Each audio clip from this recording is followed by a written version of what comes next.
Look at whatever you asked a question to this week. Whatever answered came back out of a room full of chips, and almost every one of those chips came from a single company.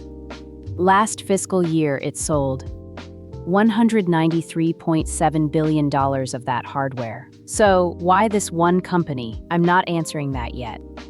We knock out the wrong answers one at a time, and whatever's still standing at the end is the real one. But here's its shape. It isn't a chip. It's a decision made in 2007, years before anyone trained an AI on one of these. Pin that. This is Professor Erica, and start with the number because it frames everything. $193.7 billion 1 year data center business alone. That's Nvidia's own reported figure. And be careful what you make it mean. It isn't a scoreboard, and it isn't advice. It's a toll receipt. Take a look at the thing itself. That's it. No fans, no lights, nothing to look at. A gold slab that goes into a rack and never gets seen again. Not one thing about it says it's the most fought-over object on Earth right now. Last episode, we followed the water, what it costs to cool the rooms these live in. Today, we open the box inside the rack. Same principle, one layer down. Think of it like a toll road, then. I'm Bella, and here's who this hits. Everyone, whether you ever touch one. Roughly 4 out of 5 AI accelerators run on this company's design, and even that is contested. Some counts say closer to 9 in 10. Lewis here, fastest chip on Earth then? No, 1 core in your laptop beats 1 core in that card, comfortably. 16,896 cores. Nvidia's own architecture paper gives that count for 1H100, and not one of them is impressive alone. Each is slower and simpler than the core running your laptop. What they have is company. They grind the same boring arithmetic at the same instant. The chip didn't win a race. It won a head count. Then I've got a problem, and it's the one sitting under every comment we get. If graphics chips were built for video games, why is every AI company fighting over them? I'll take that one.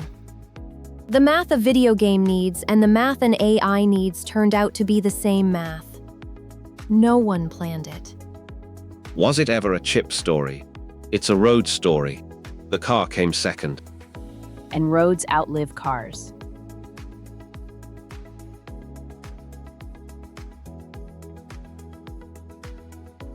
Almost no one pictures this part correctly.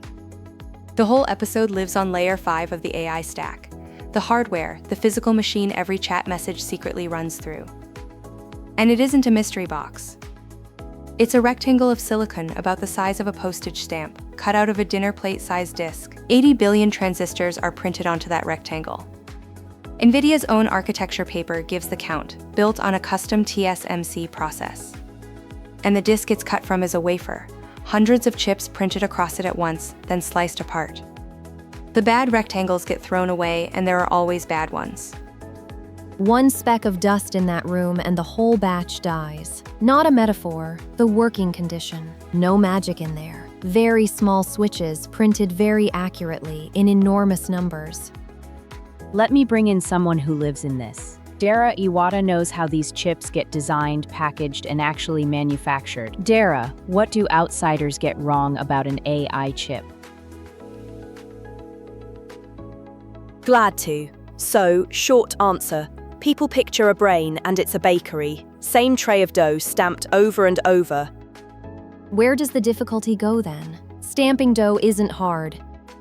Into making one simple operation happen an absurd number of times without the chip melting or starving. Starving. That's a strange word for a chip. Starving for what? Numbers. 9 times out of 10, a chip that underperforms isn't short of math. It's idle, waiting for data to arrive. Which is why the memory now sits on the same package as the processor instead of down a wire. Careful. Where does that stop being your lane?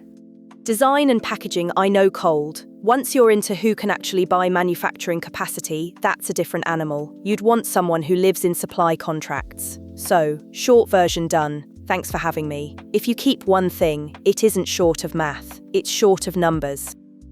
Thank you, Dara. Sit with that, it comes back to bite us in 10 minutes. Not what the marketing says. The marketing says compute. Show me the line where memory is the bottleneck. It's on their own launch page, Lewis. When Nvidia announced the H100, the headline wasn't cores. It was memory, first GPU with HBM3, about 3 terabytes per second. You don't headline bandwidth unless bandwidth was the fight. Huh. Okay, that changes my answer. It changed mine too. So settle it this way, the bottleneck moved and the marketing followed it. Which leaves us needing a name for the thing the chip actually does, since parallel means nothing to anyone. The many hands rule. One job cut into 10,000 identical little jobs all done at once. One mechanism, and this entire industry stands on it. 10,000 identical little jobs. Say that out loud and you've just described a video game frame and a neural network layer in the same breath. That collision is the next 20 minutes. Quick, honest ask while we are here. If this has been worth your time so far, hit like, then subscribe and ring the bell.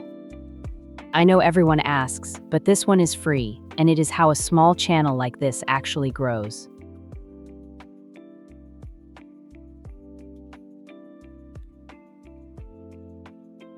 "64, a generous core count for a good desktop processor, and every one of those cores is a specialist. Big, expensive, full of tricks for guessing what you'll ask next.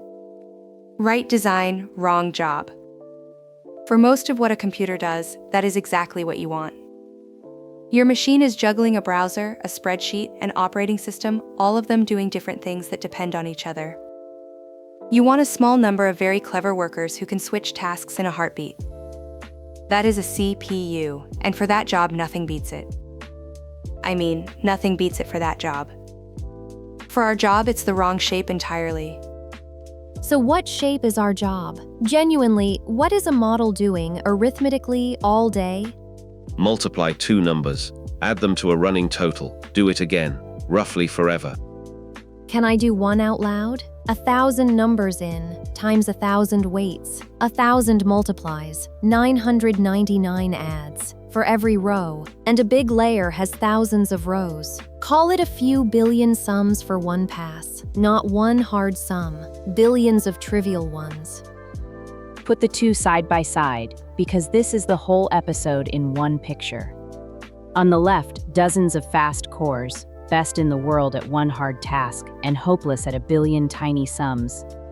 On the right, cores so unremarkable you'd never buy one, except there are 16,896 of them and they all multiply at the same instant.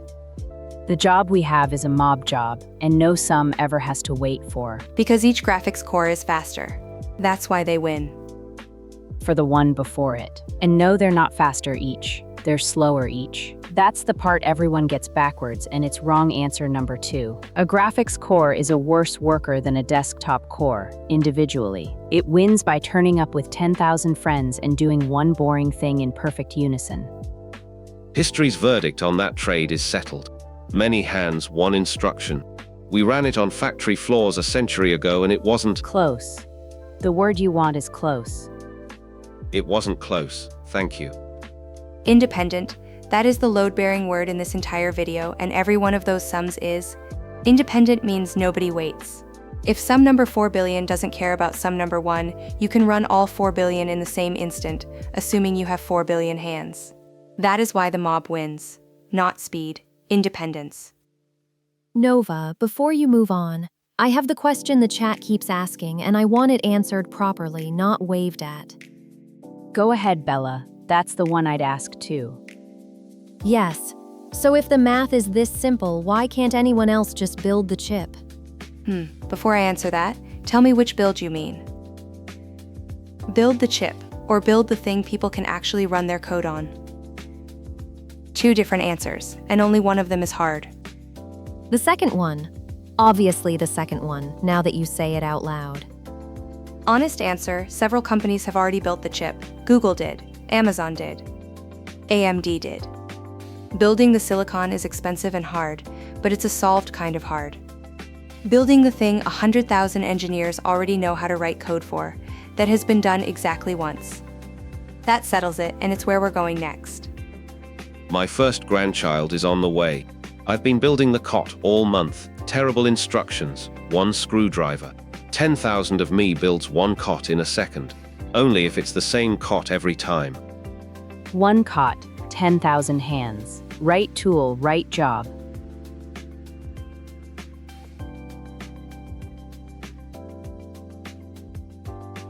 $19.99. A card goes on sale for people who want prettier video games, and the company coins a word for the chip on it. Graphics Processing Unit, GPU. And who cared at the time? No one. Not a single AI lab. There it is. Fan, green board, a chip designed to draw a monster on a screen 60 times a second. And what does drawing a monster require? Millions of small, identical sums. Where's the light? How bright is this pixel? Next pixel. Same shape as the model math. Which is the coincidence the whole industry sits on. The mob was already there, waiting for a job. 2012, Toronto. A graduate student, Alex Krzyzewski, wants to win an image contest. No supercomputer, 2 gaming cards. Read me the actual line. Not the legend, the paper. From the paper, 1.2 million images, roughly 90 full passes over them. 2 GTX 580 cards, 3 gigabytes of memory each. About 40-something hours, no, 5 to 6 days exactly. And it beat the field by a margin that ended the argument. Sorry, 90 passes over 1.2 million pictures on hardware a teenager could buy? Hardware a teenager did buy. 3 gigabytes a card, which is why they split the network across both. 5 to 6 days. Error rate, 15.3%, miles clear of the field. The boom starts that week. The tool was already in the garage. Hold that image, we're about to hit the wall even 10,000 cards run into. Wrong. Half wrong anyway, and this is the wrong answer I most want to kill. The luck was real. Nobody in 1999 was designing that card to train neural networks. But the story people tell that Nvidia got lucky and wrote it leaves out the deliberate part. And the deliberate part is the whole thing. Deliberate how he bought the cards off a shelf. Nobody handed him anything. Nobody handed him the cards. Somebody handed him the software. 5 years before that paper, this company shipped a way to write ordinary programs for a graphics chip, and by 2012 it was sitting there, free, documented, waiting. He didn't have to invent it. He just used it. Which is it then? An accident, or a decade of groundwork that an accident landed on?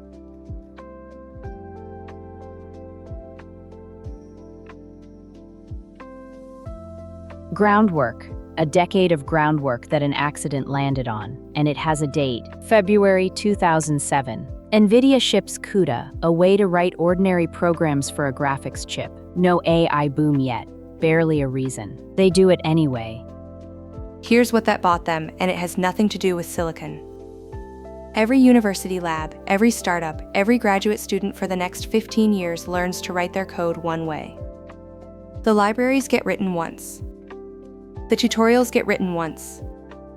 The bug fixes, the tools, the little tricks that only work if you already know them, all of it piles up in one place for one company's chips. Show me.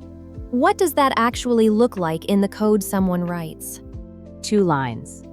That's genuinely all it takes to see the trap, and the second one is the whole moat. Look at the last line. Not a standard, not a committee. A word one company owns, typed into millions of files by people who never thought about it once. Wrong target. A rival doesn't just have to build a chip. To borrow Bella's word, they have to rebuild the many hands rule for their own silicon, then rebuild every library, every tool, every tutorial, every mystery bug fix, and then persuade 100,000 engineers to retype a line that currently works. The moat is made of habit. Soft moat, then, habits break. The fax machine, the video shop, they'll switch off a 15 years. Name the software anyone has switched off in 15 years. nothing at this scale. Fair. Habit is the most expensive material there is. That's the moat. Now the wall, a second thing standing in every chip maker's way, and this one hits Nvidia just as hard as everyone else. Think of it like a supermarket. 100 checkout lanes, everyone staffed, and one loading dock at the back. One door, and every item in every basket comes through it. Hire 1,000 more cashiers. Not one basket moves faster. The lanes aren't the problem. Okay, but what's the door when the store is free? A chip has no shortage of numbers. The memory is right there on the package. It's there, and it's still too slow. And here's the catch a real supermarket doesn't have. The cashiers get faster every year, and the door widens more slowly. Every generation, the cores outrun the pipe that feeds them. Literally then. The cores sit idle, waiting for numbers to arrive. That is the memory wall, and it is the thing Dara told us to sit with. It's why the H100's headline was 3 terabytes per second of bandwidth, not its core count. And it's why every rival's headline number is now bandwidth too. Run the numbers and watch the dates, because that's where people get fooled. The H100, back in 2022, 3.35 terabytes per second. Amazon's Trainium 3, 4.9. Google's Ironwood, 7.4. And Nvidia's current one, the B200, 8. And that ordering is the trap. Line up a chip from 2022 against chips from this year, and you'll swear Nvidia got lapped. Date them properly, and nobody's lapped anybody. Everyone is sprinting at the same door. And if you've ever felt behind in these conversations, be kind to yourself, because this is the actual state of the art. The smartest chip designers alive are all fighting the same door. 8 terabytes per second, every second, into one chip.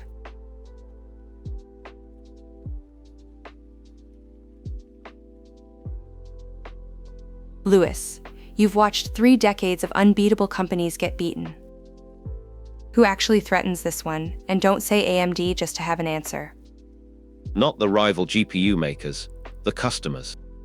Say more, because that's the opposite of what most people would guess. Google designed its own, the TPU, 7th generation, about 200 gigabytes of memory a chip, no, 192 exactly, at 7.4 terabytes a second. Amazon shipped Trainium 3 in December, not press releases, in racks, running. Where does that number come from, though? I don't want the vibe, I want the source. Google's own announcement page, Amazon's own launch page, both companies publishing their own specs. And that's why the customers are the real threat, not a competing card. A lab that builds its own chip doesn't have to beat Nvidia at everything. It only has to beat Nvidia at the one workload it actually runs, at the price it actually pays, on software it already controls end to end. The moat is habit, and these are the 4 or 5 companies on Earth big enough to break their own habit. Lewis, take the strongest version of the other side. Attack that head on. Custom chips are narrow by design. Your model changes shape, and your chip is a very expensive tray. Bakery, Dara said, it's the tray. paperweight, or a tray. Take your pick. Exactly what the general purpose chip sells you, and it is a genuine product, not a trick. You're buying the right to change your mind. When a new architecture lands next year, the flexible chip runs it on day 1 and the custom one waits for its next generation 18 months out. Let me put your 2 claims side by side, because the gap between them is the actual argument. Lewis, the customers win. They only have to be right about one workload. Erica, the general chip, wins. Nobody knows next year's workload. Same bet, opposite ends. Here's the ruling, as a scoreboard. Frontier training and anything that changes shape, Nvidia, and it isn't close, and the software is Y. Steady, high-volume inference of a model you already own. The lab's own chips, genuinely, and that lane is growing faster than Nvidia's. Nobody wins the memory wall, everybody eats it, which pays the promise from the top of the show. It was never the chip. It was February 2007, shipping the software a decade before the customers existed. Every rival is still building theirs. But the same rule runs in reverse the moment you're the one everybody has to route around, and that number's coming in a later episode. Right, but you answered whose chips win. You didn't answer whether anyone can catch up. Sure, but can they, though? In frontier training, in the next 3 years? One way, not by building a faster chip.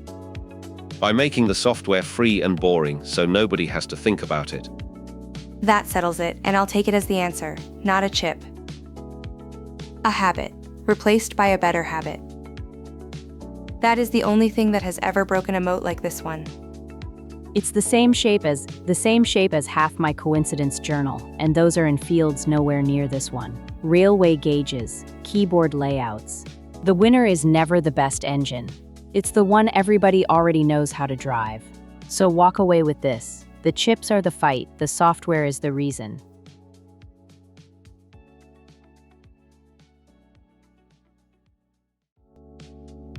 One thing you're walking out with. Go. The cores are slow. There are just 16,000 of them. None of them waits. And the moat isn't silicon. It's February 2007, and a word people type without thinking. That's the episode. Here's what you walk out with tonight. The next time someone tells you a company is unbeatable because of its technology, ask what people had to learn in order to use it. That's usually where the real lock sits, and it is almost never in the hardware.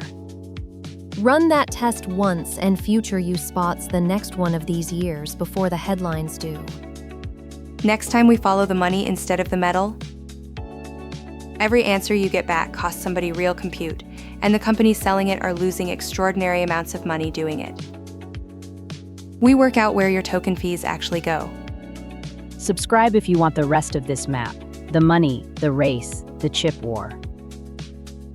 This piece is the floor everything else stands on, and a like puts it in front of the next person who needs it. And leave me with this one because I don't think we settled it. If the mode is habit, not hardware, how long does a habit last? Tell me in the comments. That's the box open, the myth out, and one very boring sum done 16,000 times at once. Thanks for sitting with it. See you next time. This is Professor Erica. Thanks for watching and signing off.